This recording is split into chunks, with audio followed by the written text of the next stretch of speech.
अस्सलामुअलैकुम। अच्छा, आज हम FIN 621 के असाइनमेंट का सॉल्यूशन प्रिपेयर करेंगे। तो ये हमारे पास है जी question. The balance sheet of Haider associate limited is displayed below. The company was incorporated in 2010 as a public limited company and is in the business of oil and gas. अच्छा, हमारे पास एक बैलेंस शीट दी गई है। ठीक है, Haider associate limited की requirement हमारे पास क्या है? Critically evaluate the format. Format को एवेल्यूएट करना है। कहता है arithmetical accuracy and recording of each item given in the balance sheet and specify the correct treatment of wrong और मिसिंग एंट्रीज। अच्छा, जो हमारे पास बैलेंस शीट में डेटा दिया गया है, हमने फॉर्मेट को अंडरस्टैंड करना है। ठीक है, अर्थमेटिकल एक्यूरेसी को देखना है, और जो बैलेंस शीट में इनकरेक्ट या रॉन्ग कोई रिकॉर्डिंग हुई है तो उसको हमने रेक्टिफाई करना है। अच्छा, for example inventory mentioned under the head of plant asset should be classified as a current asset. जैसे कहता है इन्वेंट्री को इसने फिक्स एसेट में रिकॉर्ड कर दिया था बाय मिस्टेक, इसको रिकॉर्ड करना चाहिए था अंडर करंट एसेट्स, क्योंकि ये हमारे पास करंट एसेट है। अच्छा, ये असाइनमेंट सॉल्व करने से पहले कुछ इंपॉर्टेंट चीज़ें हैं जो मैं आपको बता दूं। ठीक है, अब बैलेंस शीट क्या है? पहले बैलेंस शीट आपको वैसे यहाँ पे थोड़ा सा मैं समझा दूं। Assets is equal to equity plus liability.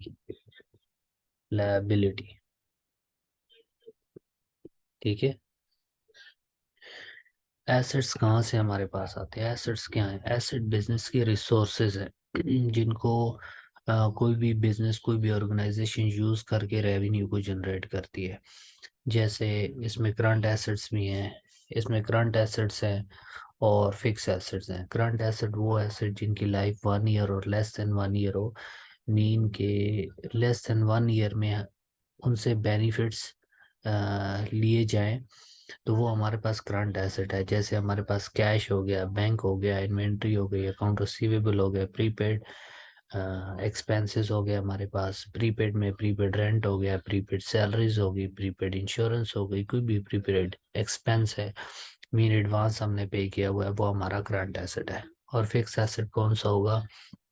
Mean के जैसे जिसकी लाइफ मोर देन 1 ईयर हो, जिससे लॉन्ग टाइम पीरियड के लिए जिससे इकोनॉमिक बेनिफिट्स लिए जाएं, जैसे land, building, furniture, equipment, vehicles. ठीक है, इनकी लाइफ मोर देन 1 ईयर है, लॉन्ग टाइम के लिए इनसे इकोनॉमिक बेनिफिट्स लिए जाते हैं। ठीक है, वो हमारे पास फिक्स एसेट है।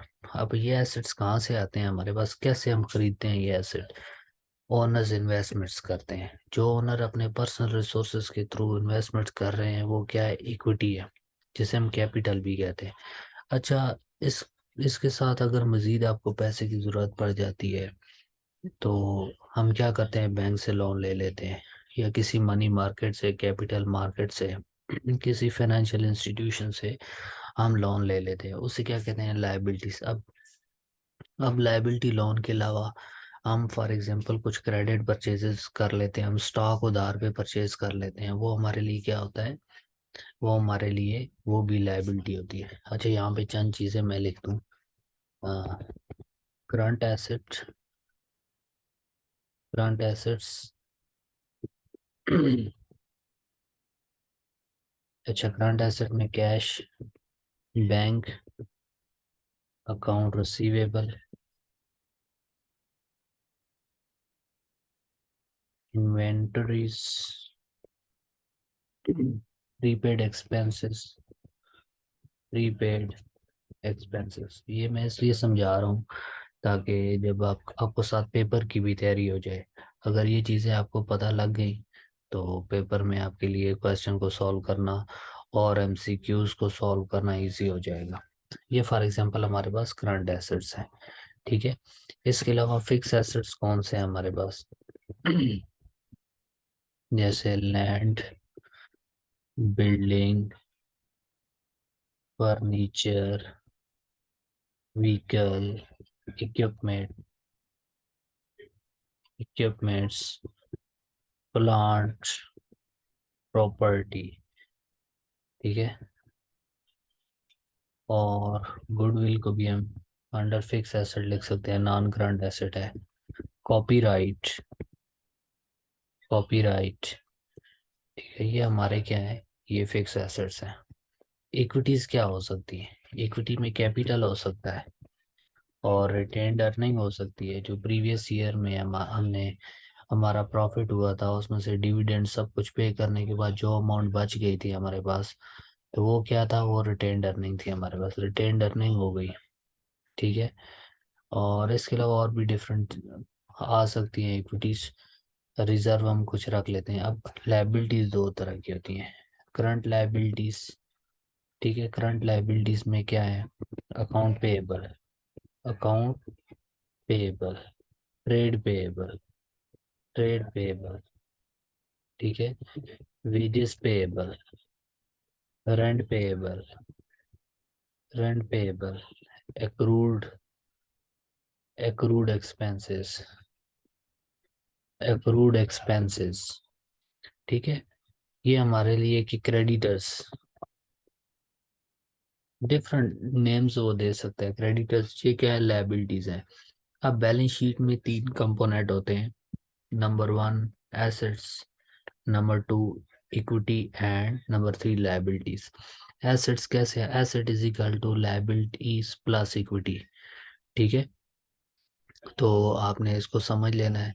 अब आपने इसमें क्वेश्चन में इस असाइनमेंट में क्या पूछेगा, करंट एसेट्स को करंट एसेट्स की हेडिंग में लिखो, फिक्स एसेट को फिक्स एसेट की हेडिंग में लिखो, और करंट लायबिलिटीज को करंट लायबिलिटीज को सेपरेट करके लिखो, लॉन्ग टर्म लायबिलिटीज को सेपरेट लिखो। ठीक है। और उसके अलावा जो आपके करंट एसेट्स हैं उनको सेपरेट, फिक्स एसेट को सेपरेट, लायबिलिटीज को भी सेपरेट कर लिया आपने, और फिर इक्विटीज आ गई। अच्छा ठीक है, अब आ जाते हैं क्वेश्चन, क्वेश्चन पे।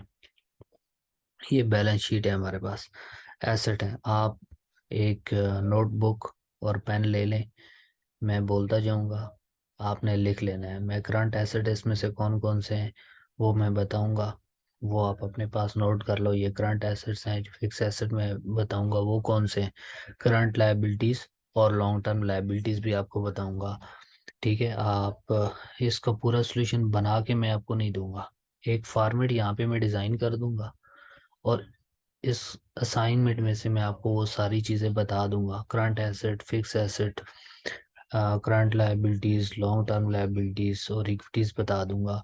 यहाँ से उठा के फॉर्मेट में आपने खुद पुट करनी है, और सॉल्यूशन बना के आपने मुझे कमेंट में उसका, आप फोटो लेके मुझे कमेंट में शेयर कर दें। ठीक है, इससे मार्क्स नहीं डिडक्ट होंगे। ठीक है, कोई इसमें प्लेजरिज्म नहीं आएगा।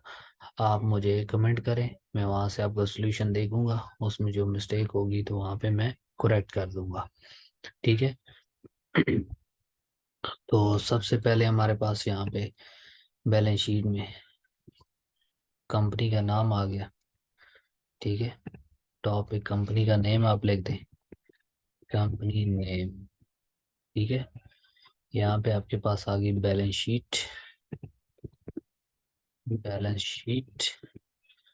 तो यहाँ पे डेट आ गई आपकी, एज ऑन, एज ऑन यहाँ पे आपने डेट पुट कर देनी है। ठीक है, इसके बाद यहाँ पे आपके आ गए जी एसेट्स। सबसे पहले हम यहाँ पे लिख लेते हैं एसेट्स। ठीक है, अब एसेट्स में एक हेडिंग हमारे पास आ गई करंट एसेट्स की।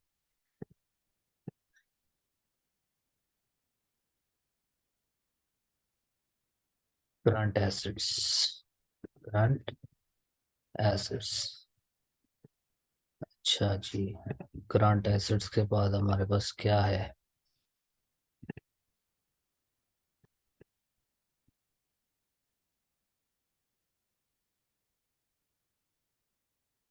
ठीक है। आपने यहाँ से करंट एसेट उठा के यहाँ पे करंट एसेट की करंट एसेट्स में लिखने हैं, फिर यहाँ पे आपके पास नीचे आ जाएंगे total current assets, total current assets. ठीक है, टोटल करंट एसेट्स आपके पास आ जाएंगे। इसके बाद आपने नीचे fix assets, fix assets, fix assets आपने फिक्स एसेट्स के अंडर लिखने हैं यहाँ से। अच्छा, फिर आपके पास टोटल फिक्स एसेट आ जाएंगे, टोटल फिक्स्ड एसेट्स। ठीक है, ये टोटल फिक्स एसेट यहाँ पे आपके आ जाएंगे। ठीक है, यहाँ पे टोटल फिक्स एसेट्स। उसके बाद यहाँ पे टोटल एसेट आपके आ जाएंगे, टोटल एसेट्स। आपने current assets plus fix asset, ठीक है, ये आपके current asset plus fix asset आप निकालेंगे तो यहाँ पे आपके पास आ जाएंगे टोटल एसेट्स। ये आपकी एसेट साइड सॉल्व हो जाएगी। इसके बाद नीचे आपने क्या काम करना है, फ्रंट, ये लायबिलिटी साइड है, लायबिलिटीज। ठीक है, लायबिलिटीज आपकी दो तरह की हैं, करंट लायबिलिटीज, ये करंट लायबिलिटीज आपने यहाँ पे लिखनी है, फिर आपके पास टोटल करंट लायबिलिटीज आ जाएंगी।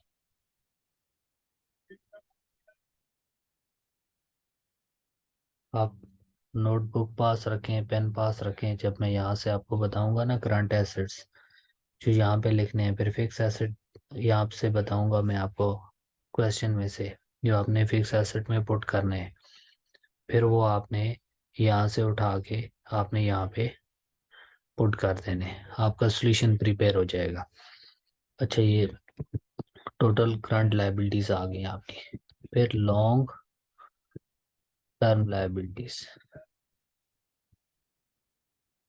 ठीक है, करंट लायबिलिटीज वो लायबिलिटीज जो विद इन 1 ईयर आपने पे करनी होती है। आपने किसी को पैसे देने हैं, क्रेडिट परचेजेस की हुई हैं, या फिर आपने सैलरीज अभी तक पे नहीं की वो पे करनी है, रेंट अभी तक पे नहीं किया वो पे करना है, या कोई और ऐसे एक्सपेंसेस हैं जो अभी तक आपने पे नहीं किए जो आपने पे करने हैं, वो आपके लिए करंट लायबिलिटीज है। ठीक है, इस तरह हमारे पास लॉन्ग टर्म लायबिलिटीज, जैसे आप लोन ले लेते हो बैंक से, mortgage loan more than 1 year के लिए, 5 ईयर के लिए ले लेते हो।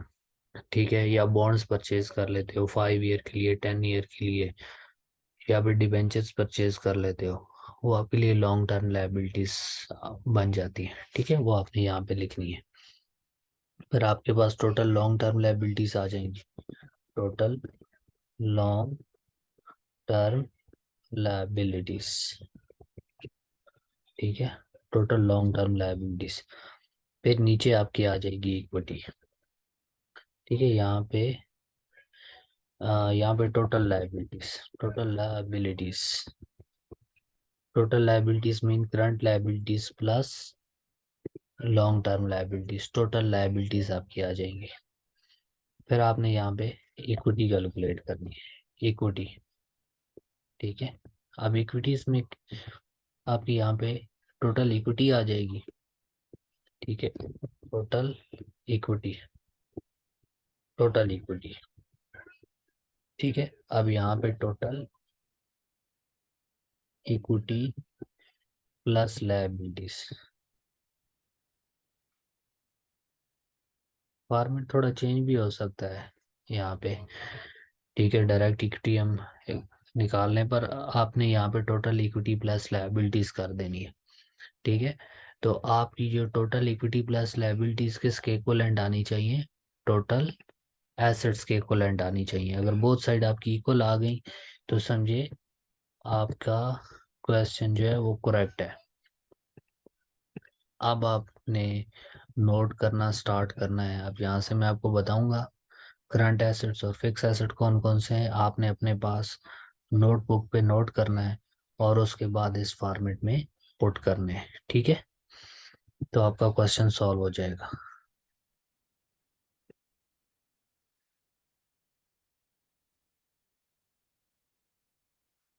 ठीक है, मैं इसको थोड़ा सा जूम कर देता हूँ। चले जी, नोट करना स्टार्ट करें। अच्छा, सबसे पहले बैलेंस शीट की एसेट साइड आप सेम फॉर्मेट बना लें, सेम एज इट इज ये फॉर्मेट यूज कर लें। ठीक है, कोई प्रॉब्लम नहीं है वहाँ पे। तो एक्सेल में मैंने समझाया, आप सेम इसी तरह जैसे ये बैलेंस शीट का फॉर्मेट बना हुआ है ना, इसी तरह फॉर्मेट अपने पास बना लें वर्ड के ऊपर। ठीक है, सिर्फ कोई एसेट यहाँ पे रॉन्ग पुट हुए होंगे, उसको आपने फिक्स एसेट में डालना होगा। कुछ करंट एसेट में लिखे हैं फिक्स एसेट, और कुछ फिक्स एसेट यहाँ पे जो करंट एसेट है वो फिक्स एसेट की हेडिंग में लिखे होंगे, उनको उठा के आपने करंट एसेट की हेडिंग में लिखना है। अब ये करंट एसेट है, ठीक है, कैश करंट एसेट है आपका, इसको करंट एसेट के अंडर ही लिखा रहने दें आप। ठीक है, इसके बाद आपका कैश एट बैंक है, ये आपका करंट एसेट है, ये यहीं लिखा रहे, नो प्रॉब्लम। यहाँ पे नीचे आप देख लें अकाउंट रिसीवेबल्स, ये अकाउंट रिसीवेबल आपके क्या हैं, ये आपके करंट एसेट्स हैं। ठीक है, ये करंट एसेट में ही लिखा रहने दें। ठीक है, अच्छा, इसके बाद टोटल करंट एसेट है, लेकिन हो सकता है यहाँ पे नीचे कुछ एसेट ऐसे हों जो फिक्स एसेट के हेडिंग में लिखे हों, उनको हमने यहाँ पे लाना है। जैसे प्लांट एसेट्स हैं, ये फिक्स एसेट्स हैं हमारे पास। अब लैंड है, इसको आप फिक्स एसेट में ही रहने दें अपनी जगह पे, लैंड इक्विपमेंट ये भी फिक्स एसेट है। बिल्डिंग फिक्स एसेट है, ये कम्युलेटेड डेप्रिसिएशन बिल्डिंग की लेस हुई हुई है 20,000, और नेट हमारे पास 20,000 है बिल्डिंग। तो कॉपीराइट फिक्स एसेट है। यहाँ पे इन्वेंट्री आ गया। अब देखो, इन्वेंट्री को आपने रॉन्ग रिकॉर्ड कर दिया है, कहाँ पे, प्लांट एसेट्स के अंडर।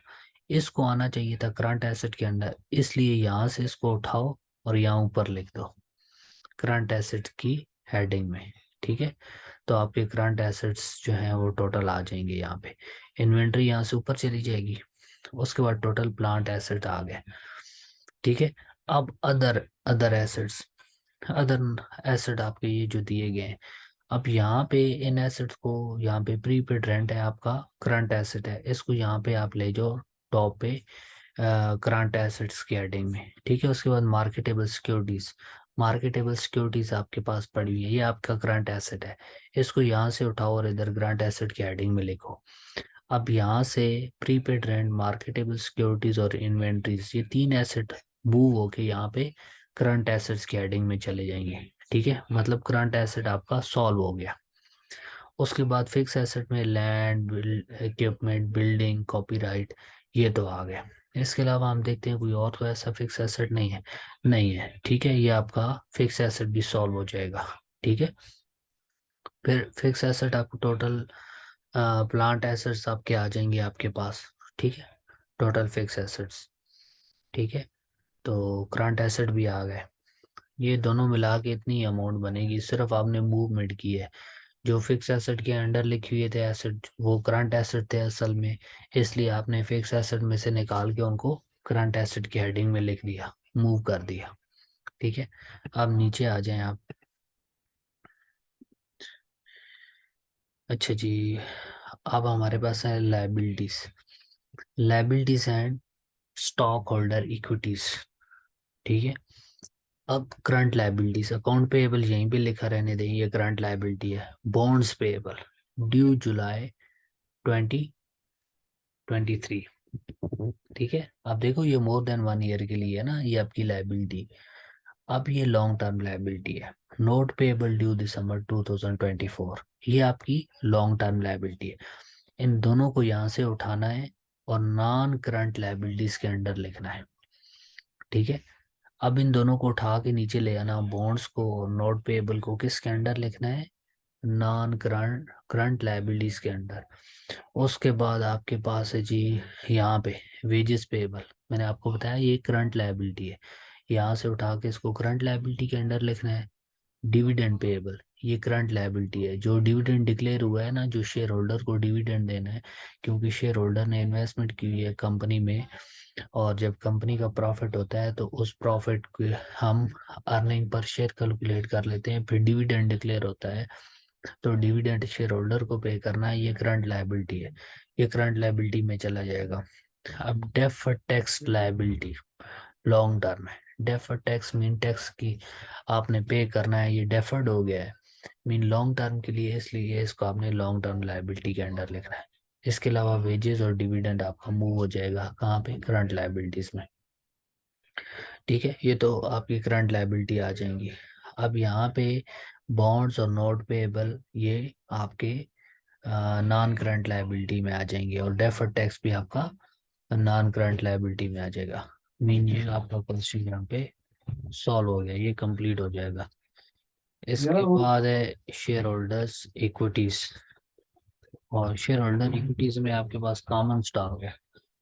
कॉमन स्टॉक और इसका फर्स्ट में 10 और 1500 शेयर, ये आपका ऑथराइज कैपिटल है यहाँ पे। इसमें से आउटस्टैंडिंग शेयर्स हैं हमारे पास 40,000। आउटस्टैंडिंग शेयर्स मीन ये आपका पेड अप कैपिटल है, जो आपको कैपिटल रिसीव हो गया। इसमें टोटल 400,000 आ गया शेयर होल्डर इक्विटी के अंडर, और इसके बाद है रिटेन्ड अर्निंग, मीन जो प्रीवियस ईयर की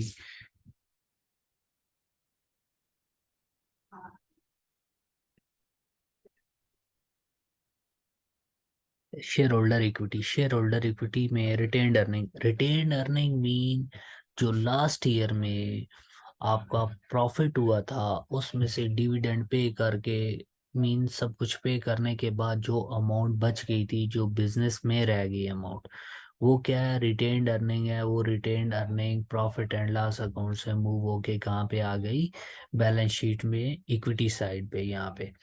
तो रिटेन्ड अर्निंग 200,000 है, ठीक है। तो ये आपकी इक्विटी साइड भी क्या हो गई, सॉल्व हो गई। अब आपको सॉल्यूशन मिल गया, आपको मैंने यहाँ पे बता दिया है। अब आपने खुद बनाना है सॉल्यूशन। तो सॉल्यूशन बनाने के बाद आपने मुझे चेक कराना है। आप उसकी फ़ोटो लेके मुझे कमेंट कर दें, मैं चेक करूँगा। उसमें अगर कोई आपने मिस्टेक की हुई है तो वो मैं करेक्ट कर दूँगा, ठीक है। मैं आपको कमेंट में रिप्लाई भी कर दूँगा, ठीक है। लेकिन आपने खुद बनाना है। मैं यहाँ पे बना सकता हूँ, मुझे थोड़ा सा टाइम लगता, फ़ौरन से मैं सॉल्यूशन बना के आपको दे देता, लेकिन उस तरह से आपकी लर्निंग नहीं होती। अब आप खुद इस असाइनमेंट को समझने के बाद जब सॉल्यूशन प्रिपेयर करोगे तो आपकी पेपर की भी बहुत सारी तैयारी हो जाएगी, वहाँ भी आपको आसानी होगी। और अभी तक अगर आपने मेरे चैनल को सब्सक्राइब नहीं किया तो काइंडली सब्सक्राइब, लाइक और इस वीडियो को शेयर ज़रूर करें अपने क्लास फेलोज के साथ, ठीक है, ताकि उनके असाइनमेंट भी सॉल्व हो सके। मैं एक दफ़ा रिपीट कर देता हूँ, ठीक है। बहुत इंपॉर्टेंट चीज़ें हैं ये।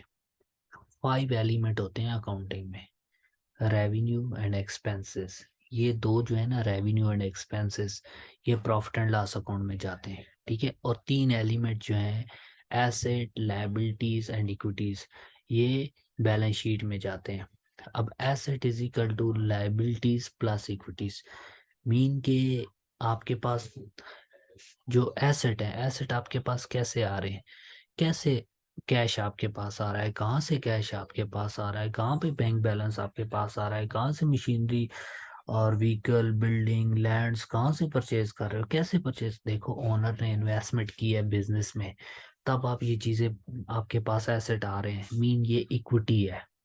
इक्विटी है। इक्विटी ओनर कैश की फॉर्म में लेके आया या कोई एसेट बिजनेस में लेके आया, ये क्या है, इक्विटी, उसकी इन्वेस्टमेंट है। एसेट कहाँ से, इक्विटी से। उसके साथ आपकी सेकंड है लायबिलिटीज, मीन आपने को मजीद ज़रूरत पड़ गई फंड की, आपके पास नहीं है बिजनेस में, तो आपने क्या काम किया, कहीं बैंक से लोन ले लिया, ठीक है। तो वो कैश आपके पास एसेट की फॉर्म में आ गया। या फिर आपने क्रेडिट परचेजेस कर ली, करंट एसेट आपके पास आ गए इन्वेंट्री की फॉर्म में, ठीक है आपके। अब करंट एसेट, इसमें क्वेश्चन के कहने का उसका मकसद ये है ना कि जो आपके करंट एसेट है उनको करंट एसेट की हेडिंग में लिखो, क्लासिफाई करो कि ये करंट एसेट है, ये टोटल है आपके पास। फिर ये फिक्स एसेट है आपकी, ये टोटल है। फिर करंट लायबिलिटीज हैं, ये करंट लायबिलिटी का टोटल है। फिर ये लॉन्ग टर्म लायबिलिटी है, मीन नॉन करंट लायबिलिटीज हैं, इनका टोटल है, ठीक है। फिर इक्विटीज हैं, ये उनका टोटल है। फिर asset is equal to equities plus liabilities, ठीक है। अब यहाँ पे बहुत इजी था। यहाँ पे देखें कि करंट एसेट्स में, ठीक है, सारे प्रॉपरली लिखी हुई हैं, लेकिन यहाँ पे कुछ प्लांट एसेट, मीन ये फिक्स एसेट, इसको हेडिंग आप फिक्स एसेट दे दो अपने फॉर्मेट में, ठीक है। फिक्स एसेट्स की, इसको प्लांट एसेट्स की है, ठीक है, बाकी फॉर्मेट सेम रखो। इनको प्रीपेड रेंट, मार्केटेबल सिक्योरिटीज और इन्वेंट्री, इन तीनों को उठा के आप करंट एसेट की के अंडर लिख दो, टोटल करंट एसेट आ जाएंगे। फिर आपके पास fix asset as it is लिखी हुई है, इनका टोटल ले लो, लैंड, इक्विपमेंट, बिल्डिंग, कॉपीराइट। ठीक है, ये एज इट इज आ जाएंगे टोटल एसेट। ये एसेट साइज सॉल्व हो गई। इसके बाद ये जो आपकी लायबिलिटी साइड है, लायबिलिटीज अकाउंट पे करंट लायबिलिटी में बॉन्ड्स और नॉट पेएबल को उठाओ, उठा के नॉन करंट में लिख दो। ठीक है, और नॉन करंट में से वेजेस और डिविडेंड को उठा के करंट में लिख दो। ठीक है, मीन करंट में क्या आ जाएगा, account payable, wages and dividend, ये करंट में आ जाएगा। और नॉन करंट में क्या आएगा, बॉन्ड्स पेएबल, नोट्स पेएबल और डेफर टैक्स, ये नॉन करंट लायबिलिटी में आ जाएगा। और शेयर होल्डर इक्विटी तो एज इट इज लिखी हुई है आपके पास, तो ये आपका सोल्यूशन बन जाएगा। ठीक है, अभी मुझे इजाज़त दें, और कोई क्यूरी होगी तो मुझे आप कमेंट करें, मैं कमेंट में आपकी वो जो क्यूरी है वो मैं क्लियर करूँगा इंशाल्लाह से। और आप चैनल को सब्सक्राइब ज़रूर करें, और साथ ये वीडियो अपने बाकी क्लास फेलोज को शेयर करें, और उनको एक्सप्लेन भी करें अपनी तरफ से। ये कोशिश करें जो चीज़ आपको समझ आई है आप उनको एक्सप्लेन करें, ताकि जब आप एक्सप्लेन करेंगे तो आपके कॉन्सेप्ट और ज़्यादा क्लियर हो जाएंगे। ओके, अल्लाह हाफिज़।